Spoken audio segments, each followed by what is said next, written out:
वन्दे ब्रह्मपुराधिपं श्रीसहजानन्दं च मूलाक्षरम्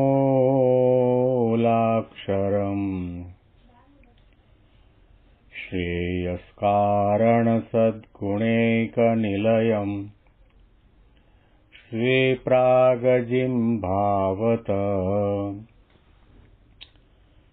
ब्रह्मोपासनधारकं गुरुहरिं यज्ञं तथा योगिनं इत्येवं प्रमुखं महन्तमनिशं श्रीजीस्वरूपं मुदा। મહિમાનો મહિમા પ્રવચનમાળામાં આજે 27મી જૂન 2024 ગુરુવારના દિવસે તમામ સંતો હરિભક્તોને મારા સાષ્ટાંગ પ્રણામ. જય સ્વામિનારાયણ. હેપી વચનામૃત દ્વિશતાબ્દી મહોત્સવ. હેપી પ્રમુખ સ્વામી મહારાજ શતાબ્દી મહોત્સવ. છેલ્લા 5 દિવસથી આપણે ગઢડા અંત્યનું 12મું વચનામૃત, જેમાં મહારાજ આપણા આત્યંતિક કલ્યાણ માટેની કરામત બતાવે છે, એ સાંભળી રહ્યા છીએ. સ્પષ્ટ શબ્દોમાં સામે બેઠેલા સંતો હરિભક્તો અને આપણને સૌને મહારાજે શિક્ષા વચનો કહ્યા. જેને પોતાનું કલ્યાણ ઈચ્છવું તેને કોઈ પ્રકારનું માન રાખવું નહીં. જે હું ઉચ્ચ કુળમાં જન્મ પામ્યો છું, કે હું ધનાઢ્ય છું, કે હું રૂપવાન છું, કે હું પંડિત છું, એવું કોઈ પ્રકારનું મનમાં માન રાખવું નહીં. અને ગરીબ સત્સંગી હોય તેના પણ દાસાનું દાસ થઈ રહેવું. મહારાજ આપણને કેવા ભક્ત બનાવવા માગે છે, કેવા ઉપાસક બનાવવા માગે છે, કેવા સત્સંગી કે સાધુ બનાવવા માગે છે, આ એમના શબ્દો ઉપરથી આપણને ખ્યાલ આવે. જો તમારે આ જ દેહે આત્યંતિક મુક્તિ અને કલ્યાણને પ્રાપ્ત કરવું હોય તો કોઈ પ્રકારનું માન ન રાખવું. હંમેશના માટે આપણે માળા તો કરીએ છીએ, પૂજા તો કરીએ છીએ, દર્શન તો કરીએ છીએ, કથા તો કરીએ, સાંભળીએ છીએ, પ્રદક્ષિણા કરીએ છીએ, પણ આપણે આપણા હોદ્દાને, આપણી નાતીને, આપણા દેહને, આપણી સંપત્તિ, આપણા વૈભવ, ઉત્તમ કુળને ક્યારે ભૂલતા નથી. એના ઉપર બેસીને જ માળા કરીએ છીએ, એના ઉપર બેસીને જ કથા કરીએ, સાંભળીએ છીએ. નિર્માનીપણાનું આસન આપણે આપણા સાધનાના માર્ગમાં ક્યારેય પાથર્યું હોય, બીજાની મને ખબર નથી, પણ મેં તો પાથર્યું નથી. આપણા આસન અહંકારના આસન, ઘમંડના આસન, રાગ, દ્વેષ, ઈર્ષા, અસૂયા, દેખાડો, દમ, છળ, કપટ, પ્રપંચના આસન ઉપર બેસીને આપણે માળા કરીએ છીએ, આધ્યાત્મિક ક્રિયાઓ કરીએ છીએ, અને વર્તુળમાં રહેવાવાળા લોકો એમ માને કે આના જેવો કોઈ જ્ઞાની નથી, આના જેવો કોઈ ભક્ત નથી, આના જેવો કોઈ સાધુ નથી, અને આપણે ફૂલાઈએ છીએ. આપણને કોઈ 2 સારા શબ્દો કહે, ફૂલીને ફાળકો થઈ જઈએ છીએ. બીજા 5 જણને આપણે કહેતા ફરીએ છીએ કે ભાઈ અમારું પ્રવચન બહુ સારું હતું, અમારી પારણ બહુ સારી હતી, અમારી કથા બહુ સારી હતી, મેં હમણાં રસોઈ આપી, સંતોને ધોતિયા ઓઢાડે, આપણે ગાતા ફરીએ છીએ. ક્યારેય પણ નિર્માનીપણાનું, દાસત્વ ભાવનું, મહિમાનું, દિવ્ય ભાવનું, અલૌકિક ભાવનું, મુમુક્ષુતાનું આસન આપણે ક્યારેય પાથર્યું નથી. હંમેશના માટે દેહ ભાવના આસન ઉપર બેસીને જ આપણે આ બધી ક્રિયાઓ કરીએ છીએ. મહારાજે કહ્યું કે જેને પોતાનું કલ્યાણ ઈચ્છવું તેણે કોઈ પણ પ્રકારનું માન ન રાખવું. અને ગરીબ સત્સંગી હોય એના પણ દાસાનું દાસ થઈને રહેવું. એનાથી આગળની કલમ છે, ચાલો આપણે ઉત્તમ કુળમાં જન્મ લીધો એનું માન ન રાખીએ. ચાલો આપણે પંડિત, વિદ્વાન, બુદ્ધિશાળી હોઈએ એનું માન ન રાખીએ. અથવા તો પછી આપણે એવું ધર્મનું પાલન કરતા હોઈએ, ધનાઢ્ય હોઈએ, ઉચ્ચ કુળમાં જન્મ લીધો હોય, રૂપવાન હોય, રમણીયતા હોય એનું માન આપણે ન રાખીએ.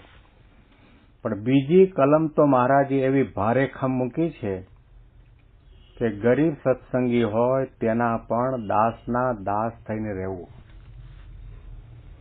રહેવાય છે, વાંચી જઈએ છીએ, આના ઉપર પ્રવચન અને વ્યાખ્યાનમાળા પણ આપીએ છીએ, પણ ક્યારેય આપણે પોતે એ શબ્દોને આપણા જીવનમાં ઉતારવા માટેનો પ્રયત્ન કર્યો છે? ગરીબ સત્સંગી હોય એને નમવાનું મન થાય છે. ગરીબ સત્સંગી હોય એના ચરણની રજ લઈને માથે ચડાવવાનું મન થાય છે.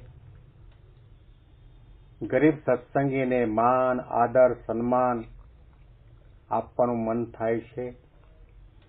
ગરીબ સત્સંગીને કંઈ નાની મોટી મદદ કરવાનું મન થાય છે? નથી થતું. કારણ કે આપણે હંમેશના માટે એમ જ માનીએ છીએ કે એના કરતાં હું મોટો છું. હું મોટો છું એવો ભાવ છે એ અહંકાર છે. અને એના કારણે જ આપણી ભક્તિ 16 આના શુદ્ધ થતી નથી. ભેળસેળવાળી 56 પ્રકારના ભોગ બનાવ્યા હોય, સોનાના થાળમાં ભગવાનને ધરતા હોઈએ, પણ એ બધા ભોગની અંદર ખોબો ભરીને ધૂળને કાંકરા નાખ્યા હોય એના જેવું છે. જ્યાં દેખાડો છે, જ્યાં દંભ છે, જ્યાં કપટ છે, જ્યાં રાગ, દ્વેષ, ઈર્ષા, અભિમાન છે, મારા જેવું કોઈને આવડે નહીં, મારા જેવું કોઈ કરી શકે નહીં, મારા જેવી કોઈની સેવા નહીં, આવા સૂક્ષ્મ સ્વરૂપમાં આપણા દિલ દિમાગમાં આ ભાવો પડ્યા છે. કોઈ ઉપર કોઈ વખત અભિવ્યક્ત પણ થઈ જતા હોય છે. એ ભાવોને ટાળવાના છે જો કલ્યાણ જોઈતું હોય તો. પર્વતભાઈ દાસના દાસ થઈને સત્સંગમાં રહ્યા છે. દાદા ખાચર દાસના દાસ થઈને સત્સંગમાં રહ્યા છે. 500 પરમહંસો દરબારમાં પડ્યા પાછરા રહેતા. સેંકડો અને હજારો સત્સંગી હરિભક્તો સમયા ઉત્સવમાં આવતા. પોતાના અનાજના ભંડાર ખાલી કરી દીધા છે હરિભક્તોને સંતોની સેવામાં.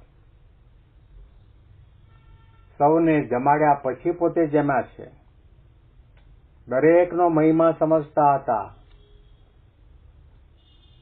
સાધુનો, હરિભક્તોનો, બાઈ-ભાઈનો મહિમા તો સમજતા, પણ મહારાજની માણકી ઘોડી એનો પણ દાદા ખાચર મહિમા સમજતા. સંત અને ભગવંતના કામમાં, મદદમાં, સેવામાં કંઈ પણ નિર્જીવ પદાર્થ આવ્યો હોય એનો પણ મહિમા. આ દાસાનું દાસ. મહંતોને શબ્દો યાદ કરીએ કે આપણે બાપના બાપ થઈને સત્સંગમાં ફરીએ છીએ. દાસના દાસ થવાની વાત તો જવા દો. સંતનો ગુલામ થઈને રહે ત્યાર પછી મોટા પુરુષ આપણા ઉપર રાજી થાય, ભગવાન આપણા ઉપર રાજી થાય.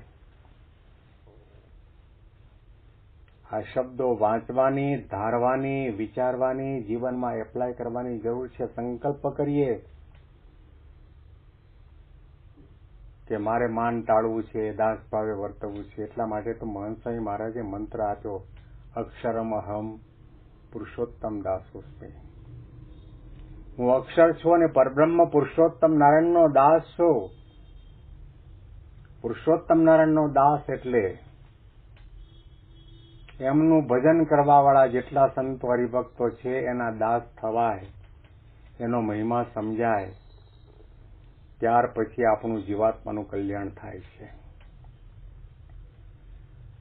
યોગી બાપાના જીવનની અંદર કેટલી નમ્રતા હતી.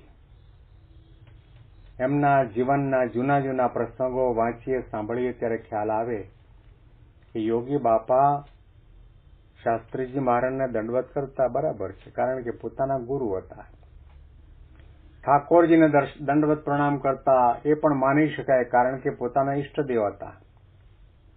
પણ સામાન્ય કક્ષાના હરિભક્તો હોય, સંતો હોય, અરે સાથે ફરતા યુવકો હોય, એને પણ દંડવત પ્રણામ કરતા. દાસત્વ ભાવની પરાકાષ્ઠા ઉપર બેઠેલી વ્યક્તિ એટલે યોગી બાપા.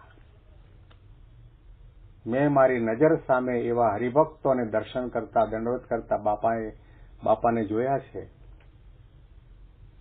કેટલો બધો મહિમા છે. દાસત્વ ભાવ વિના શક્ય નથી. હું એને નમું. આપણે બધી રીતે જાણતા હોઈએ, આપણે તો અમુક અંશે જાણતા હોઈએ છીએ. કોઈ પણ વ્યક્તિના પ્રત્યે અણગમો થાય, એને હળધૂત કરવાનું મન થાય, એના પ્રત્યે આપણને હેત પ્રેમ ન થાય, કારણ કે અમુક અંશે આપણે એની ભૂલને જાણતા હોઈએ, એના સ્વભાવ પ્રકૃતિને જાણતા હોઈએ.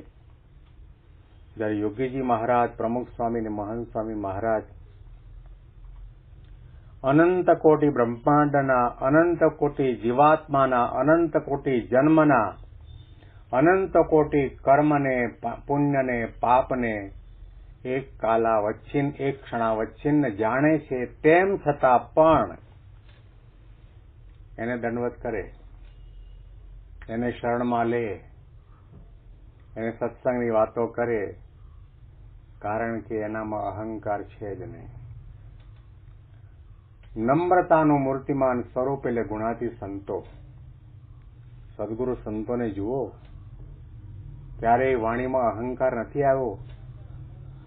ઘણા બધા પ્રવચનો આપણે ડોક્ટર સ્વામીના સાંભળો, ત્યાગવલ્લભ સ્વામીના સાંભળો, કોઠારી બાપાના સાંભળો, વિવેક સાગર સ્વામી કે ઈશ્વરચરણ સ્વામી, અથવા તો પછી આનંદ સ્વરૂપ સ્વામીના પ્રવચનો સાંભળો. એ શબ્દો નમ્રતાના સરોવરમાંથી જબોળાઈને બહાર નીકળે. એટલા પરમ પવિત્ર, નિખાલસ, નિષ્કપટ, મહિમાયુક્ત અને દિવ્ય ભાવયુક્ત શબ્દો, કારણ કે નમ્રતા ભર્યું એમનું જીવન છે. ઈશ્વરચરણ સ્વામી કહેવું હોય તો કહી શકાય, ભલે પ્રમુખ સ્વામી મહારાજે મહંત સ્વામી મહારાજને બોચાસણવાસી શ્રી અક્ષર પુરુષોત્તમ સ્વામિનારાયણ સંસ્થાના પ્રમુખ તરીકેની નિમણૂક કરી હોય, પણ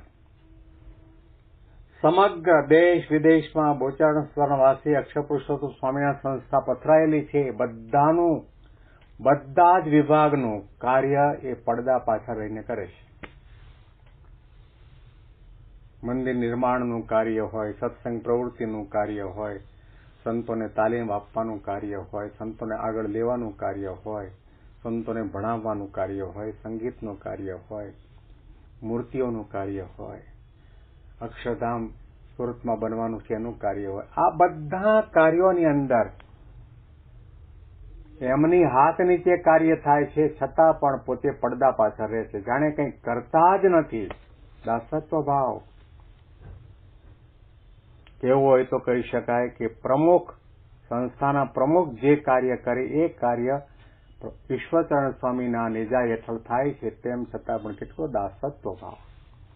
એમની વાણીમાં કેટલી મધુરતા, કેટલી નમ્રતા, કેટલી સરળતા, કેટલું નિર્દમ્મપણું, નિખાલસપણું, સૌ કોઈને આગળ લેવાની ભાવના. આપણે આ જે બધી વાતો સાંભળીએ છીએ, આકાશમાં ભડાકા જેવી નથી. આપણી પાસે મૂર્તિમાન, નમ્રતા ભર્યું જીવન જીવતા સંતોને હરિભક્તો છે. દાસના દાસ થઈને રહ્યા છે. ક્યારેય પણ કોઈ સંતે કે કોઈ હરિભક્તે પોતાનો કોલર ઊંચો નથી કર્યો કે હું કંઈક છું.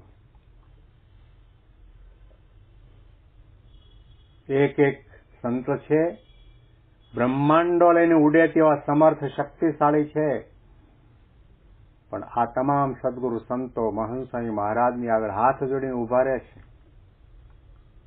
આપણે કંઈ ના કર્યું હોય તો વાતે આપણા પ્રવચનમાં, આપણી કથા વાર્તામાં એનો ઉલ્લેખ કર્યા વગર રહી શકાતો નથી. એનો અર્થ એ થયો કે આપણામાં અહંકાર બેઠું છે. એમને દરેકના માટે પ્રેમ છે.